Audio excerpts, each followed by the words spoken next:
Hello everyone, कैसे हैं आप लोग। जैसे कि हम लोगों ने कहा था कि आपको एक एक टॉपिक करवाएंगे शॉर्ट ट्रिक के हिसाब से। जैसे 2011 में क्वेश्चंस आया हुआ था कि वर्ग की सबसे छोटी इकाई कौन सी, तो आंसर उसका था स्पीसीज़। अब कभी कभी जैसे कि 2011 के बाद 2013 का पेपर हुआ था, उसके अंदर ये पूछ लिया था कि इसका सीक्वेंसिंग क्या है, और क्वेश्चंस ऐसे देके। तो सबसे पहले अपने को याद करा किंगडम, किंगडम के बाद आता है डिवीज़न, डिवीज़न के बाद क्लास, क्लास के बाद ऑर्डर, ऑर्डर के बाद फैमिली, फैमिली के बाद आएगा जीनस, जीनस के बाद स्पीसीज़।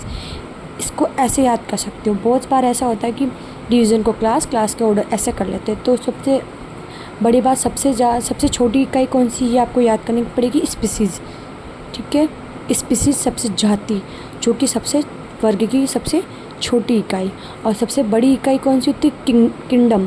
और ऐसे भी याद कर सकते हो जैसे कि किंग सबसे बड़ा होता है, तो किंगडम सबसे बड़ी हो गई। और उसके बाद आता है किंगडम होते हैं, तो जैसे किंग होते तो अपन क्या करते हैं, अलग अलग डिवाइडेशन करते हैं कि ये यहाँ का राजा, ये यहाँ का राजा। तो जैसे ही किंगडम बनेगा उसके बाद अपन डिवाइडेशन करते हो, तो उसके बाद क्या आएगा, डिवीज़न। जैसे ही डिवीज़न हुआ तो उनको क्लास में बांट देंगे, जैसे कि ये यहाँ का हो गया, ये यहाँ का हो गया, और ये ज़्यादा शक्तिशाली, ये कम शक्तिशाली, वैसे ही क्लास में बांटेंगे। क्लास के बाद ऑर्डर, जो किंग बनेगा वो ऑर्डर तो देगा ही देगा। तो ऑर्डर के बाद, ऑर्डर देने के बाद वो फैमिली किसको देंगे, ऑर्डर वो किंग फैमिली को देंगे।